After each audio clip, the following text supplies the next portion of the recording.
Good morning, everyone. Welcome to the Heritage Foundation. It's a real pleasure to have all of you join us this morning and to join us for this very important event. My name's Kim Holmes. I'm the Acting Senior Vice President for Research here at the Heritage Foundation. Your Excellency, thank you for coming to talk with us today. We are honored to have you here, and we eagerly look forward to your remarks. We know that they will help us better understand the important work that you and the rest of the Tunisian government is doing. And we're also pleased that the Deputy Foreign Minister of Foreign Affairs, Mr. Sabri Bashtoubji, has joined us as well. Thank you for coming.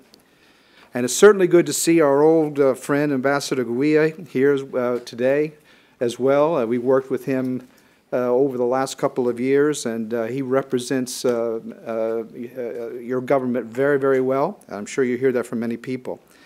His effectiveness is well known, and the Heritage Foundation is pleased to have such a warm relationship with the ambassador and his capable staff at the embassy.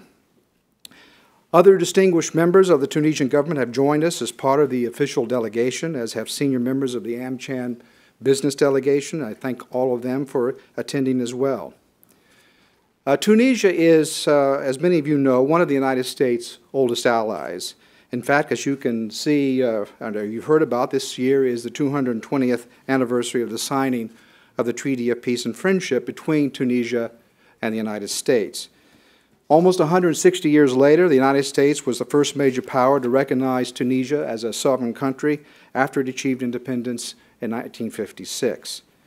Now, this long history is one of the reasons we here at Heritage and many other American supporters of Tunisia were delighted to see an old friend emerge from decades of authoritarian rule during the Arab Spring.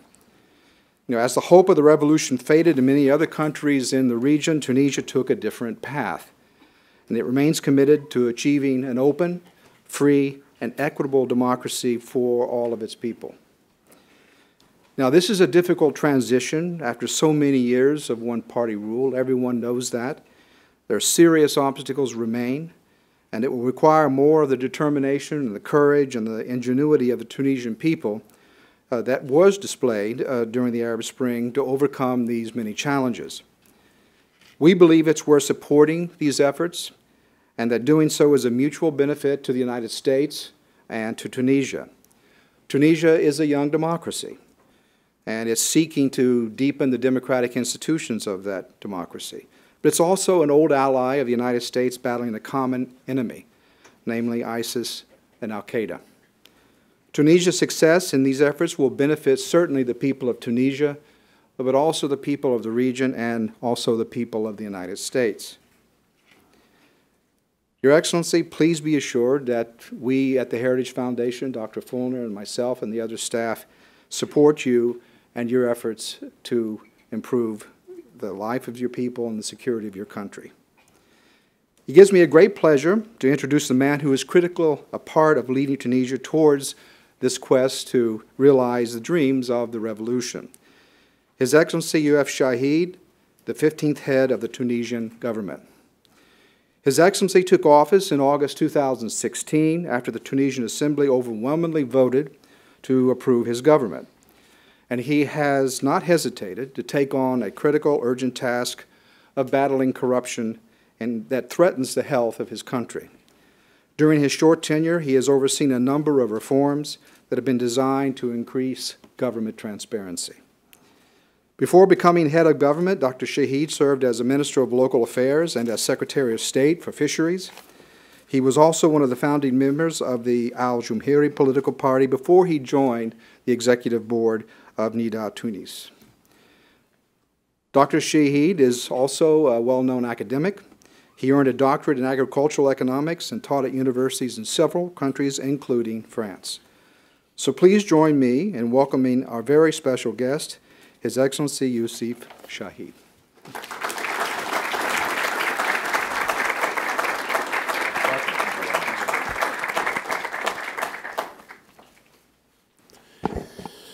Thank you, Excellencies, ladies and gentlemen, distinguished guests. It is a great honor and an immense privilege for me to be here today, hosted by your prestigious organization, the Heritage Foundation, which I truly believe to be the pillar of constructive thinking and the cornerstone of prospective analysis in Washington, D.C.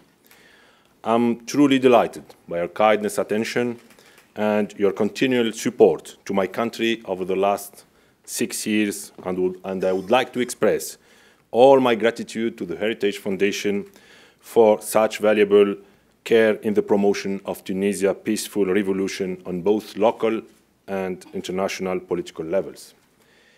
I do sincerely consider the Heritage Foundation to be a key partner and our best advocate to the American administration for a higher level of cooperation and support.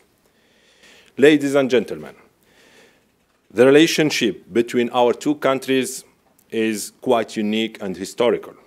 Indeed, this friendship was actually sealed by a treaty signed in May 1797 by one of the founding fathers of this country, President John Adams, and the King of Tunisia, Ali Besha Bey. We have continued this friendship of mutually respected and shared values for 220 years now. As I'm sure you know, Tunisia, which is located in the heart of the Mediterranean Sea, at the crossroads between Africa, Europe, and the Middle East, has hosted a number of civilizations, cultures, and religion, and has always been known to be a land of tolerance. Though the Muslim faith is the predominant religion in the country, Tunisia has always been a safe haven to a Jewish community who continue to be part of our country, which has hosted the famous Ghriba pilgrimage for the past 1,000 years. Tunisia also gave birth to Saint Augustine, the father of Catholicism, and hosts a number of Catholic and Protestant churches. In 1861, Tunisia, not forgetting its progressive history, put in place a constitution offering equal rights to all citizens regardless of ethnical backgrounds or religion affiliation. In January 2011, the Tunisian people, keeping in character with their modernist ancestors, staged a peaceful and civilized revolution. I'm proud to say that through dialogue, understanding, and acceptance of diverse political views, Tunisia is now a full-fledged democracy and a true success story. It is also thanks to exceptional efforts, hard work, and a huge sense of compromise that the new constitution was voted in January 2014 and adopted by a majority in the National Constituent Assembly.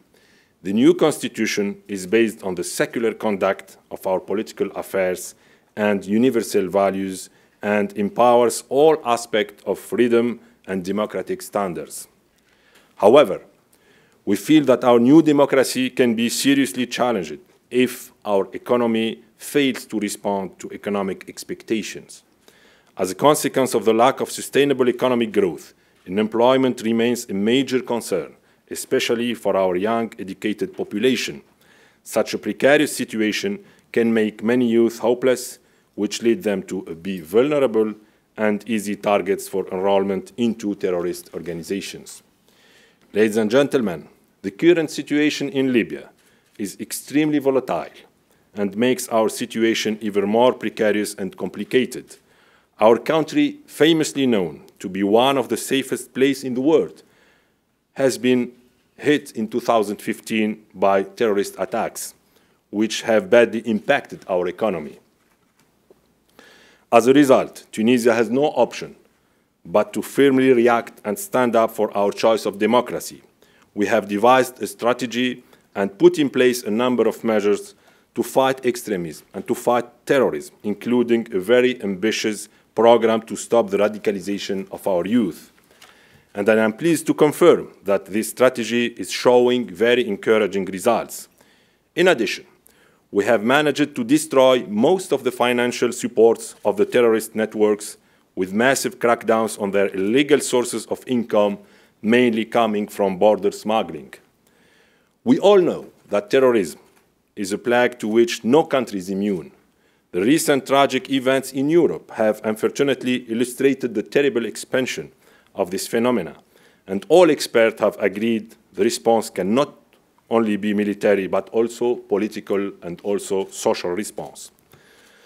The war against terrorism, following the unprecedented attacks of Bingerden city in 2015 by ISIS, who wanted to turn this border Tunisian city into an Islamic emirate, has become a symbol of the epic and collective resistance of the local people. The most significant lesson to be drawn from this success is the natural and spontaneous reaction of the local inhabitants who immediately joined forces with the military and security forces.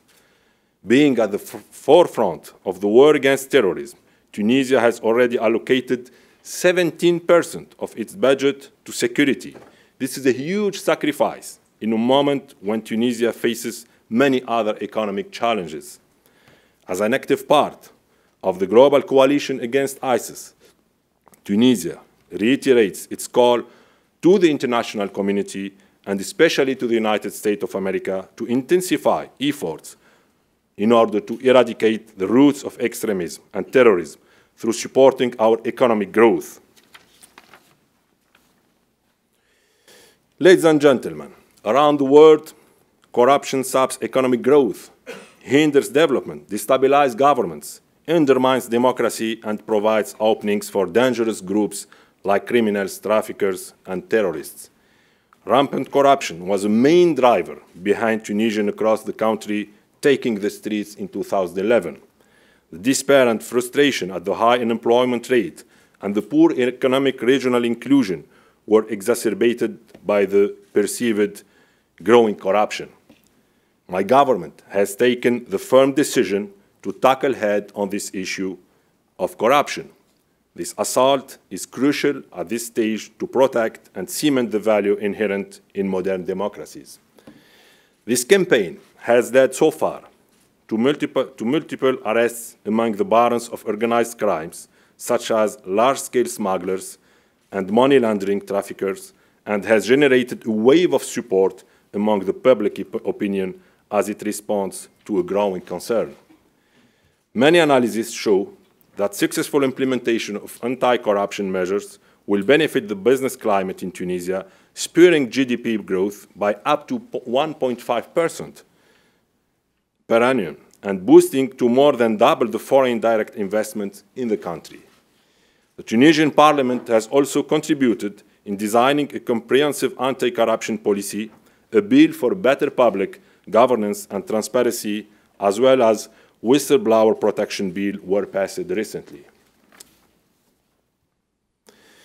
Excellencies, ladies and gentlemen, in a bid for economic recovery, a series of financial and economic reforms have been undertaken to restore confidence in Tunisia as a destination for foreign investors, but also to offer hope to the Tunisian youth who must be able to clearly contemplate their future and have the opportunities to fulfill their ambitions.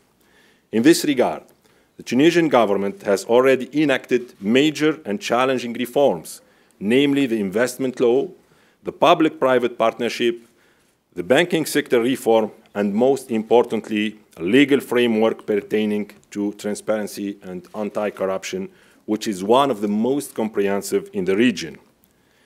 In so doing, Tunisia's priorities are to reduce unemployment among young university graduates and bridge the gap of regional development disparities, which implies the initiation of a major infrastructure projects to achieve an inclusive and long-term growth. Ladies and gentlemen, it is in this very difficult context that international cooperation and partnership become crucial in a largely globalized world in which no country today is able to address such huge challenges in isolation from the international community. Tunisia has always been blessed with great reliable friends who have never failed to provide their valuable support in the most critical and difficult circumstances. Such is the case of the United States of America, who have proved to be true friends of Tunisia during the fight for independence in the 50s and other recent periods. Tunisia is proud of being one among a few countries with which the United States of America have established strategic dialogue. And I would like to avail myself of this opportunity to express our gratitude for the valuable assistance that the United States have been providing in the framework of our increasingly effective cooperation in all the fields. Having been identified as a strategic partner of the United States and selected as the 16th major non-NATO ally of the United States of America is a signal of a strong support for Tunisia's choice to join the world democracies. We equally commend the American financial assistance that contributed in helping our young democracy overcome economic and security hardships. We remain hopeful that the assistance will be, if no further strengthened, at least preserved in its 2017 levels, as Tunisia is going through an exceptional and critical phase in its history, and thus needs exceptional support from its actual friends and partners, such as the United States of America, in order to help the country tackle the growing challenges, including the war against terrorism and the war against ISIS. Ladies and gentlemen, we are well aware that all our friends and partners, including the United States, are also facing tremendous challenges and different sorts of internal pressures. It is nevertheless our firm belief that all these challenges have nowadays acquired a global dimension, and that facing them must involve a globally coordinated approach in the framework of which all the actors of international community have to each play a proactive role. In our case, it is a fact that a stable and democratic Tunisia will represent an asset in the region and a bastion of fundamental freedoms to counter non-democratic forces of backward extremist ideologies seeking to hinder progress and evolution toward modern statehood. In its immediate environment, and beyond the fact of being as a model for a successful led democratic transition, Tunisia can be instrumental in this effort to promote security and stability in the region, mainly in neighboring Libya.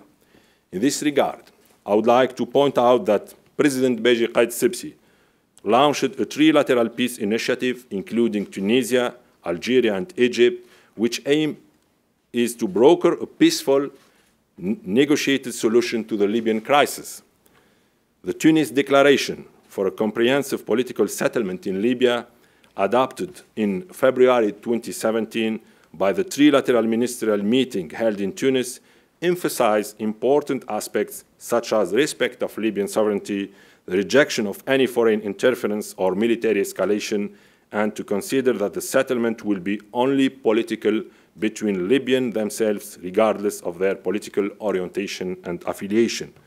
The declaration also stresses the role and responsibilities of the United Nations to support and follow up any inter-Libyan dialogue with the involvement of the three neighboring countries. Ladies and gentlemen, President Sibsi's initiative for Libya is another proof of Tunisia's commitment and determination to play a role not only on its immediate geopolitical environment, but on a global scale as well.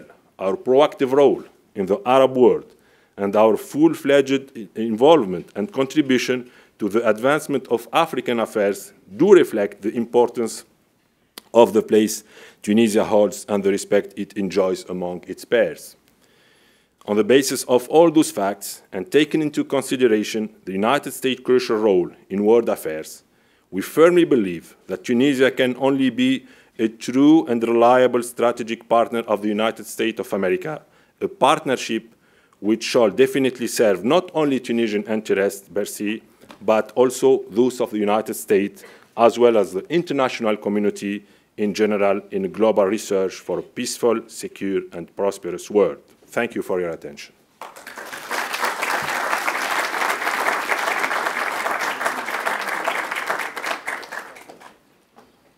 Thank you very much for those remarks. You covered a large number of topics, and I'm sure that there's going to be many questions from the audience, but I thought I'd take the liberty to ask you the first one. Anyone who looks at any country around the world that is emerging from some history of authoritarian rule, both economically and politically and security, one of the most important things of getting economic and political and other reforms to be successful is to get the support of the people. You saw this certainly in the 1990s in Eastern Central Europe after the collapse of communism in Russia and elsewhere. Some did better than others. But I read a report that your anti-corruption campaign seems to be getting some popular support. And I suspect that there is a certain rationale there. But can you tell us a little bit about how you think your campaign is being received and how important it is that the people of Tunisia understand how important this is to the overall democratic project? Thanks for your question. Yes, in fact, it was a strong popular demand. Fight against corruption. Anyway, it is number 2 on the government priorities of what is called the document of Carthage, which is the roadmap of the government, agreed on by several political parties and unions. Top priority, of course, is fighting terrorism, and number 2 is fighting corruption. And once this campaign started on May 23rd, there was a huge popular support, and this comes from the situation in Tunisia. Of course, people, 6 years after the revolution, people did a revolution to fight against corruption. And 6 years after, unfortunately, they did not see any change. So that's why people really, there was a huge acceptance and a huge support to this campaign. But I would like to talk more about a policy of fighting corruption with a legal framework that we worked during the first month of the government on this legal framework. Just for information, in a democracy, of course, we need a legal framework to fight corruption because in Tunisia, the justice now is totally independent. And this is, people have some difficulty to understand this change and this move because, of course, under the dictatorship regime, the justice was controlled. So you can put anyone in a jail just according to the needs of the dictator. Today we can do that. We have a democracy. So in the first month of the government, we were working on the legal framework. That's why we have now we try to send a different project of law to the parliament that will be voted soon. And then we worked on the other aspect now. We did arrestation of tax evaders, of smuggler persons, and this was really a strong popular demand in Tunisia, and will of course continue. But we did that at least for 3 main reasons. Number 1 is that corruption is a threat for democracy. Number 2 is that there is a clear link today, well-established link between corruption, smuggling activities, and terrorism. And number 3 is, of course, the economy. The Tunisian economy, we're trying to create an enabling environment for business. So if we would like to attract foreign investors, we need to have this climate and to have a fair and transparent competition in Tunisia. So fighting corruption is top priority in Tunisia, and we'll continue this campaign. We'll now take some questions from the audience. We have people standing in the aisles with the microphone, I believe. And if you could identify yourself, and also if, could you keep yourself just to one question because we only have a few minutes. This gentleman right here seems to want to ask a question. Yep. Hi, Mr. Prime Minister. Peter Selmer, Capital Intelligence Group. We've been in business in Tunisia since day 1 of your elections. And we see, and everyone else sees, that Tunisia is the best market to invest in the developing world because Tunisia is a developed country. In fact, I have to thank your ambassador. We have the first sister city between Baltimore, Maryland, and Bizerte, Tunisia. Between the mayor of Baltimore, was one of the greatest mayors in America, and the highest elected official, Bizerte. We have the Port of Baltimore. They're asking for the U.S. Corps of Engineers. We have Under Armour, $4 billion textile group looking to produce textiles in Tunisia.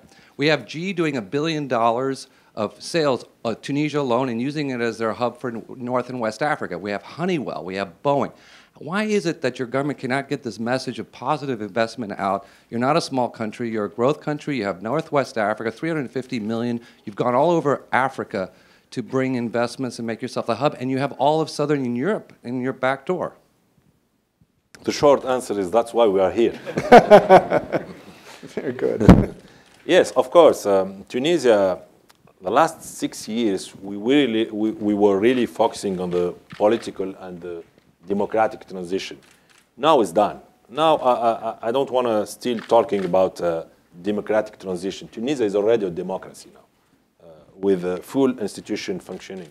So now we are working on promoting Tunisia as an investment site.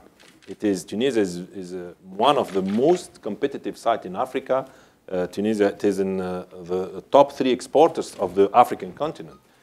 But probably there is some language barrier with the US, and let's say we are more, let's say, EU-oriented, and probably we need to mitigate, or how can I say that, balance a bit that to orient our strategy to attract foreign direct investor from the US. And I think there is a lot to do, and there is a lot potential. Tunisia is a very open country to business, and that's why we're, again, working on the environment. Tunisia is just 1 hour to Europe, and open to sub-Saharan Africa, and to Libya and other neighboring countries. So I think in the next, the challenge in the next time would be working on how to make this site more attractive and attract especially US investors. You mentioned terrorism a number of times. Since the 2015 terrorist attacks on the Bardo Museum and the Presidential Guard, there's not been a major terrorist attack in Tunisia. We must assume that's no accident. Could you tell us a little bit more about the measures that have been taken against terrorism to prevent these kinds of attacks? Yes. First, let me tell you about the threats in Tunisia. We have kind of dual threats. Threats coming from ISIS next door to Libya, especially with the situation now in Syria and in Iraq, where we can see ISIS probably will use Libya as a new base to direct attacks to Europe and North African region. And also in the border with Algeria, we have some what we call Al-Qaeda affiliates. So those are threats to the Tunisia. We did concrete concrete steps against the war against ISIS. That's why we had no major attacks since 2015. We had an attempt by ISIS to invade the Bengerden city. This was probably a turning point in the war against ISIS. This battle, Bengerden is a city in the border with Libya, and there was an attempt by ISIS to invade this city. And this attempt reflected the good readiness of the Tunisian security forces that in 24 hours, and probably this was the first defeat of ISIS. This was the first very important turning point in ISIS. And this also showed the ambition of ISIS in Tunisia and North Africa. From that time, of course, we did a huge efforts. Tunisia doubled the budget on defense during the last 5 years. And as I mentioned today, we already devote 17% of our budget to defense, which is too much for a country like Tunisia, because we do that. Of course, there is a cost of opportunity, so we are not investing in inner area of the country, for example, and we are not creating more jobs. And of course, international cooperation, especially cooperation with the United States, was crucial, providing equipment for our security forces and training them to counter terrorism. And so that's why I'm saying the war against ISIS now, we are in a phase probably of winning this war. So we need to continue, and we need to consolidate the investment that was done in the last few years, especially with the United States. And that's why I'm always saying that our cooperation needs to remain as high as it is for the next period. Also, if you permit, United States of America needs a reliable partner, needs a strategic partner that has experience in fighting ISIS and those terrorist groups, and I think Tunisia has proven to be that kind of partner. All right, another question from the audience. Let's see. Thank you. Eddie Grove from the International Republican Institute. I have a question about the upcoming local and regional elections that will be held in December 2017. For those who are unfamiliar, these will be the first democratic subnational elections in Tunisia's history. And I was wondering if you could speak a bit about the importance that these elections will have for local economic development, alleviating regional disparities, good local governance, and perhaps equally importantly, if you expect that they'll be held on schedule. Thanks. Yes, thanks for your question. In fact, we'll have a local election on December the 17th, 2017. This is very important steps in the Tunisian democracy, since those elections will be the starting point of the decentralization process. Chapter 7 of the Tunisian constitution is talking about the decentralization in Tunisia, and we're still implementing the constitution 3 years after. So municipal election will be a very important challenge. We'll have more than 7,000 persons to be elected. We have 217 now on the parliamentary. So this will totally change the way we are making development in the region, because we give a lot of incentives. We'll transfer power from the central to regions, and this, we believe that it can really change the way we are making development, since those people will become elected. And Tunisia is a really centralized state. This is a strong heritage from the French colonization. So now we are trying to, with the decentralization, to give powers, to transfer powers to region. And we believe that in a democracy, this is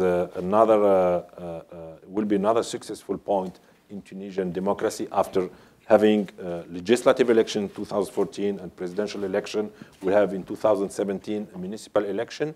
The Tunisian constitution is also talking about region and district. So this will be another challenge, but now we're really focused on those elections, very important. Yeah. Yes, sir, right here.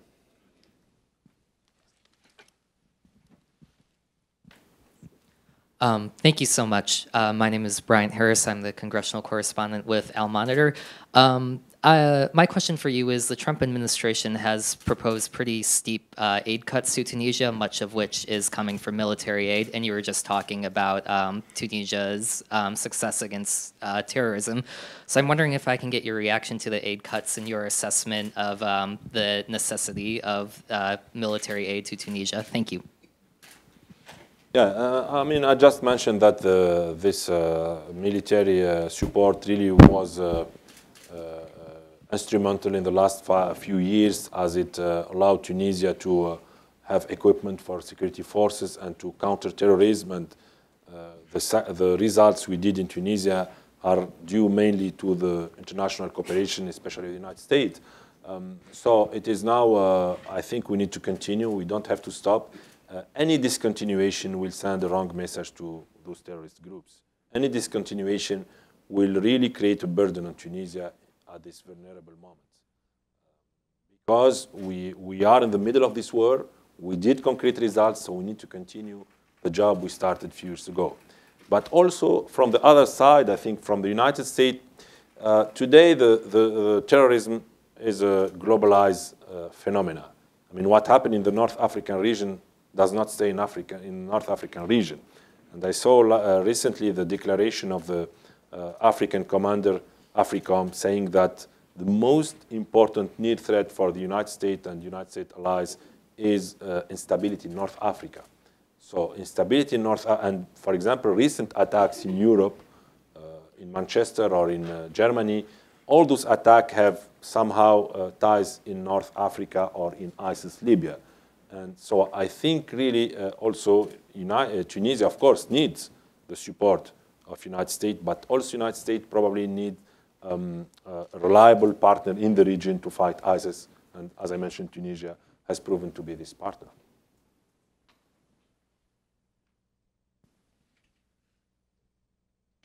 Over here. Yes.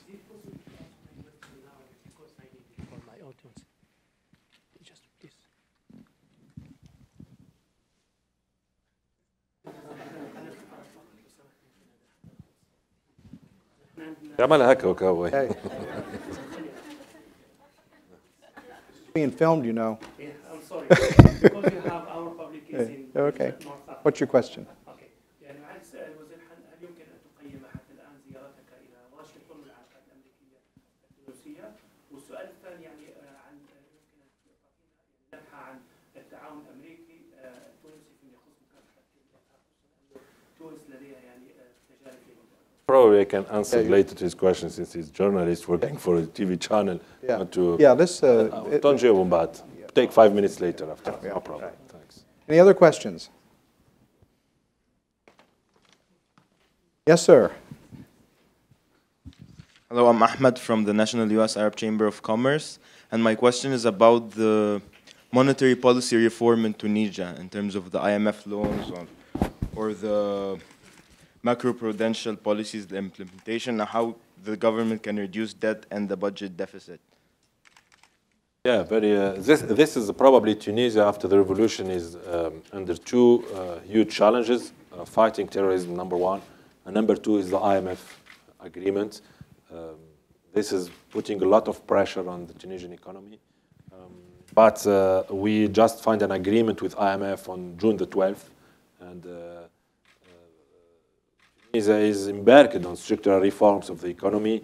Of course, there is a trade-off between reforming the economy and taking into account the social pressure, the social expectation, and the war against terrorism. And what I was just few minutes ago with IMF board explaining that the war against terrorism has a cost. If Tunisia is doubling the budget for defense, this means this will create deficits. And this is, I mean, it's not internal. This is coming from the war in Libya and the situation in Libya and ISIS Libya. So I was explaining to our friend in IMF that it's not Tunisia is I mean, it's not an issue only about mathematics and figures and number of ratios and things like that. It is more complicated situation. This is a democracy that is born 1 hour South Europe.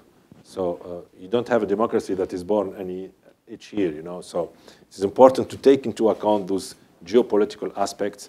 And I think IMF now, we reached the agreement and we have another review in October. But we are really optimistic despite all the difficult situation in Tunisia. The magic word is about growth, about how to increase the growth. Tunisia used to grow at 5% before the revolution, but for the last 5 years we had an average growth of 1%. So because we were really focused on the political transition, this is the cost of implementing a democracy. And now we are working on having back the growth. 2017 we'll have 2.5% and 3.5% for 2018. This is not enough. Tunisia is a country that can grow at 2-digit if we make concrete reforms and if we accelerate those reforms. You were asked a little bit earlier the question about the impact of U.S. foreign and military aid, and in your answer you were talking about security cooperation and you mentioned Libya. What more would you expect from the United States, let's say on the diplomatic side, cooperating with you and also other countries in the region to try to reach a settlement in Libya? Yeah, I mentioned the initiative launched by President Beji Qaid Sibsi. This initiative, diplomatic initiative, in fact, Tunisia has good relationship with all Libyan parts. This is very important. Probably Tunisia is you know, after the 2011 war in Libya, we had 1.5 million Libyan that left to Tunisia fleeing the war. And that's why we have very good relation with all Libyans. So we think that we can really play a vital role in the Libyan conflict. And that was the sense of the initiative of President Qaid Sibsi by calling the neighboring country, mainly Egypt and Algeria, signing an agreement to find a peaceful solution in Libya, to bring those people around the table and to sign a peaceful agreement. This is urgent and vital for Tunisia and for the whole region.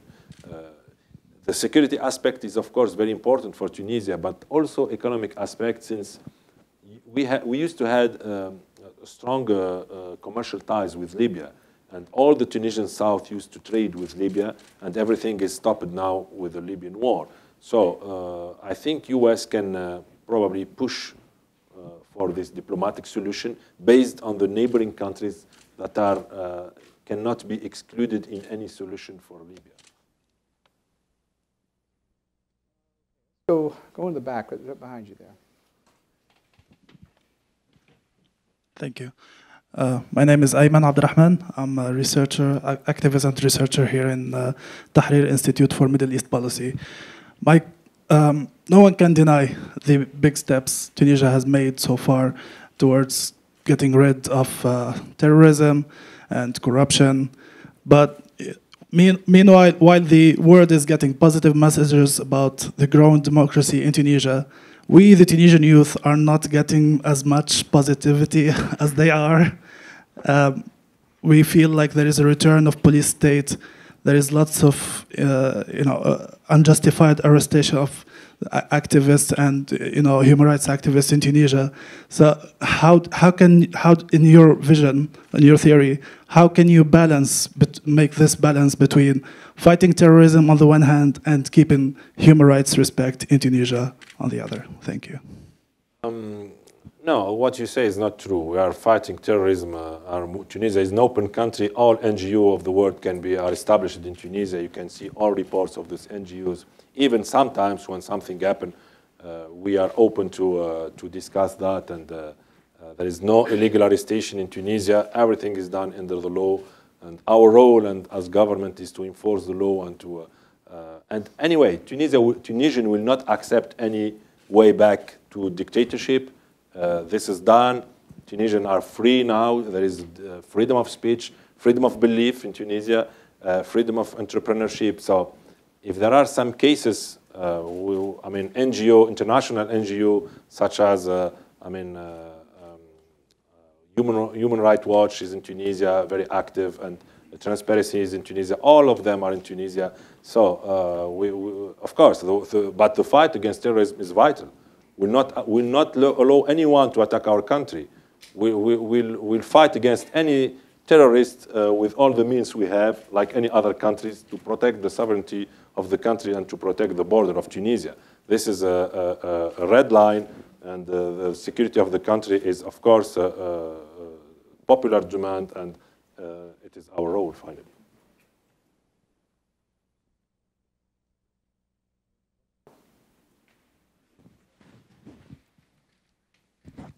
Thank you. Prime Minister, we noticed that in Tunisia the fight against corruption is mainly aiming the contraband now. We are expecting you to go as well on the fight against corruption on the formal sector, which is like, we know in Tunisia that many businessmen made their fortune out of the Tunisian public banks, and the deficit of the state is due to this, the loss of money in the public banks as well. Shall we expect a fight against corruption in the formal sector? And how will be the tax law for the upcoming year, as we saw the resistance of corporatism last year, like lawyers, like doctors, they don't want to pay their taxes. What's your response after this campaign to this? For the first question, yes, you should expect. Of course, the war against corruption will, I announced that many times, will not, anyone, tax evaders, smugglers, trafficker, anyone who wants to live in a democracy needs to respect the law of the country, and this is our role to enforce the law. Of course, we just started this campaign less than 2 months ago, and will not resolve all the issue in just a few weeks. but it is ongoing and will continue since it is strong popular demand. Regarding the taxation, there is a reform of the taxation system in Tunisia in order to reduce the tax pressure on Tunisian and especially on business, and to create a kind of and we have good result for the first 6 months of the year. We have an increase of, we have a reduction of tax evader and evasion. Back over there. One more question.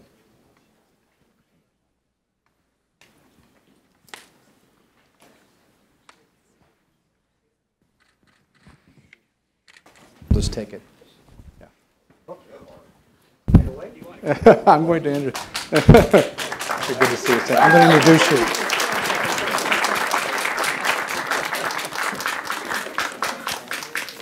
Well, it is now my pleasure to introduce our final speaker.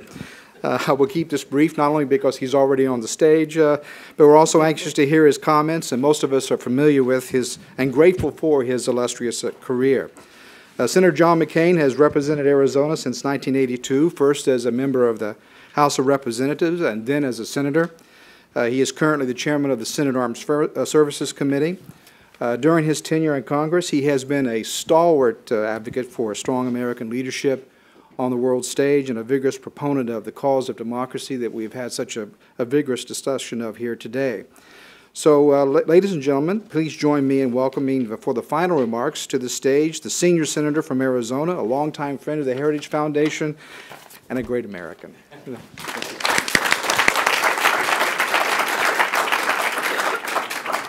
Well, thank you for that kind introduction. It's great to be back here at Heritage with old friends and old enemies. I'm glad to be here with you. And I want to, again, thank you for all the wonderful work that you have done for people like me. You've given us guidance. You've given us information. You have given us occasionally tongue lashing, which maybe we probably deserved. But this is a unique institution, and I'm always pleased and honored to come here to be part of the dialogue and discussion. And it's especially a pleasure for me to be here to talk about one of my favorite countries in all the world, and that's Tunisia. I promise you that, you know, if you want a delightful evening, go to Tunisia, go to a restaurant on the water, have the wonderful food, have the enjoyment that a dinner with the people who are friendly. I mean, it is just a great experience that anybody could have. And far more important than that, although that may be the most important thing. But anyway, is the fact that Tunisia is struggling but winning in many other places in the world where people are struggling and losing. And that has a lot to do with Youssef Chahib and the team that he has surrounded himself with. So I'm very honored, and I'm honored that Heritage Foundation recognizes their remarkable progress over the last 6 years. And it gives me another excuse to go back and be in Tunisia, a time of increasing sectarianism and extremism throughout the region. Tunisia's commitment to democratic principles and practices, compromise and consensus stands as a powerful model for other nations across the region and the world. Since overthrowing its dictatorship in 2010, Tunisia has demonstrated an inspiring commitment to the cause of freedom, democracy, and human dignity that inspired popular uprisings throughout the Middle East and North Africa. What is more unique is that Tunisia is succeeding in translating basic principles into the hard work of governance, painstakingly pursuing a largely peaceful democratic transition, building political stability, and strengthening national unity in the face of so many daunting challenges. You need only look across Massachusetts Avenue, my friends, at our own Congress and see that democracy is hard work, which makes it all the more impressive that Tunisia's political leadership, including Minister Shahid, continue to place national unity above partisan politics time after time. In so doing, they have helped to prevent outbreaks of major violence that have plagued so many other transitioning countries. An equal share of the credit here goes to the many members of Tunisia's strong and vibrant civil society who have proven instrumental in overseeing a national dialogue, helping to bridge deep political divisions and mediating disagreements over the country's future. These committed Tunisians, including the media and key religious institutions, have come together at crucial times, working hand in hand to stabilize the political, economic, and security situation in the country. I'll never forget being in Tunisia 2011 or 12. We had a group of young people who had been really part and a major factor in the uprising. And I said to them, what would you like? And a young woman said, I would like for Mr. Zuckerberg to come to Tunisia. So I went back and I called him up, honestly. I know he's a very busy man, but I said, if you want to do something really good, I said, go to Tunisia and meet with these young people who made the revolution. I'm sorry that he never found his way there, but I think the fact that young people in Tunisia would view him as a person they most wanted to see was really remarkable. Tunisia's ongoing political transformation has not been easy, nor is it complete. While the last 6 years have witnessed much progress, hard reforms remain and more must be done to address Tunisia's persistent challenges, including poor living conditions in the country's interior, rising unemployment, weak infrastructure, and rampant corruption. Institutions that can help address these issues must be strengthened, and more political support should be given to the government's fight against corruption. While the ultimate responsibility for reform lies with the Tunisian government and people, the international community can play a much more effective role in helping Tunisia achieve greater stability and democracy. That includes the United States of America. I know that many of you share my concern with the President's 2018 budget request, which proposed deep reductions in assistance programs to Tunisia. I'm telling you now that will not happen. That will not happen. That will not happen. You know, there's a little jerk from South Carolina named Lindsey Graham who sits over there on the Appropriations Committee, and he's such a jerk. I promise you, Lindsey Graham will not let that happen. Haven't we learned the lessons? Haven't we learned the lesson of Libya? Haven't we learned the lessons that you can kill a dictator, you can overthrow the government, but until you do what's necessary, you're not going to succeed. So count on Lindsey Graham, even if I have to translate his words into English from time to time. So that includes, I know that many of you share my concern. As I mentioned, all of us recognize that there are many domestic priorities that require additional taxpayers' dollars, especially rebuilding our military. But to slash U.S. assistance to a democratic partner on the front lines of the fight against ISIS at a time of growing tumult in the broader Middle East would be both misguided and dangerous. And if I might say so, the Heritage Foundation has the greatest influence on the conservative side of Congress than any other organization in America. And the fact that the Heritage Foundation is here and what we're doing today, I believe, is going to have significant impact on the actions of the Congress of the United States. So I thank you for that.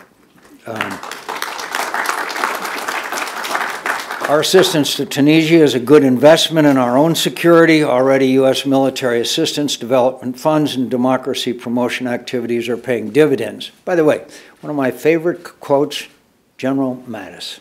He said, you cut the State Department's money, then you're going to have to buy me more bullets. I thought that was as good a depiction of what this assistance can and should do. So what's the money doing? What are they doing? They're bolstering police training programs, helping to create an independent judicial system, training members of Parliament in public policy and how to advance legislation, and funding critical research opportunities and scholarships for Tunisian students and policymakers who are eager to serve their country. Furthermore, through our strategic partnership, U.S. assistance has been instrumental in professionalizing Tunisia's armed forces and strengthening its counterterrorism capabilities. Tunisia is emerging as a determined and increasingly effective force in the fight against ISIS and has made important progress in securing its border with Libya and preventing the spread of extremist groups and arms smuggling. To be clear, more work must be done to complete the transformation of Tunisia's security forces to an expeditionary force that is organized and postures to defend the Tunisian people against ISIS, Al-Qaeda, and the myriad of other regional security challenges. The United States of America must continue to stand by Tunisia in support of these efforts. The enduring nature of the U.S.-Tunisian security relationship was solidified when Tunisia was designated a major non-NATO ally in 2015. Only the 16th country to receive such a designation. Since then, Tunisia has continued to grow its capabilities, offering invaluable support to U.S. operations in the region and playing a vital role in Operation Inherent Resolve. And this past June, the Tunisian Army participated in the Joint Readiness Training Center rotation for the first time. Ultimately, there is no better response to the endless cycle of violence and radicalization than Tunisia's continued democratization. If Tunisia remains committed to democratic ideals and difficult but necessary institutional reforms, the United States must do all that it can to provide the support that Tunisia needs. For the past 6 years, Tunisians have fought and sacrificed greatly to preserve their young democracy. And the Tunisian people should take pride in all that they have accomplished. Although the road ahead will be fraught with challenges, I am totally confident that the Tunisian people can and will succeed. The world needs a democratic and prosperous Tunisia. And I pledge that the United States will stand by Tunisia every step of the way. I thank you again.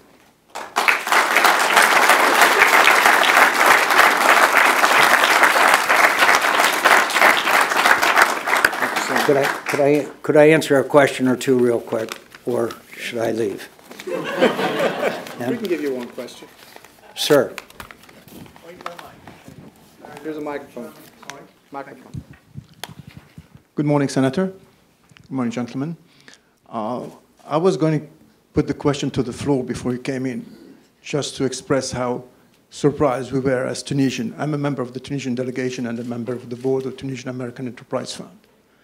And the question was how surprised we were in Tunisia when we learned that the budget had slashed to that extent. But I'm very happy to learn that that is not a final decision.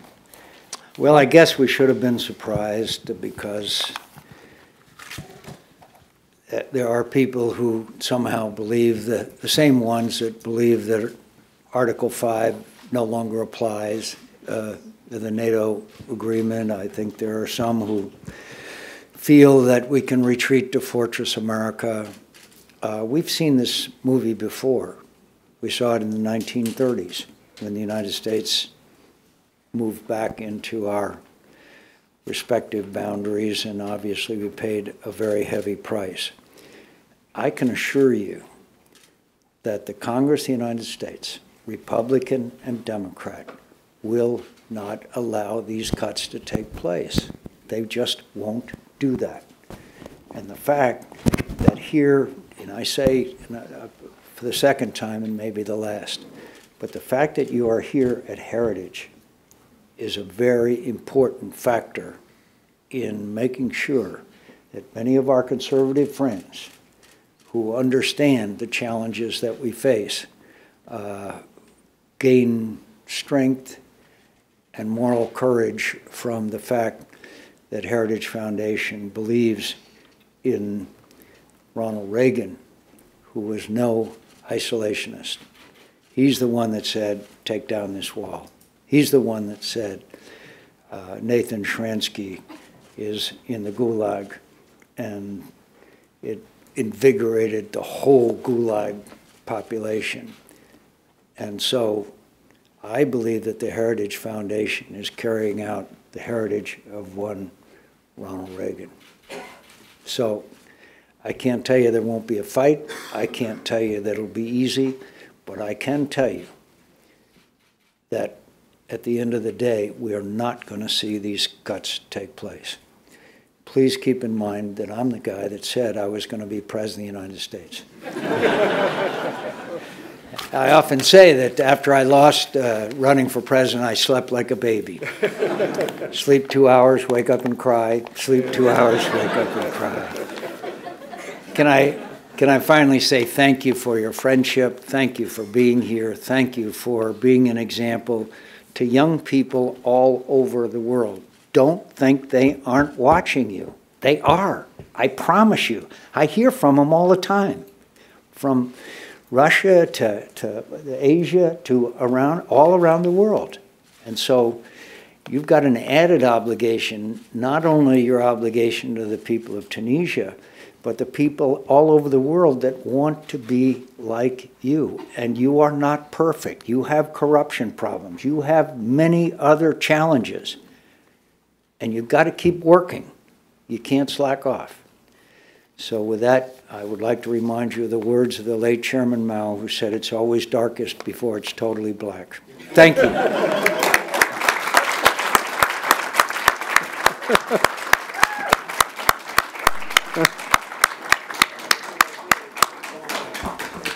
Thank you, Senator. We love you, Senator. Thank you.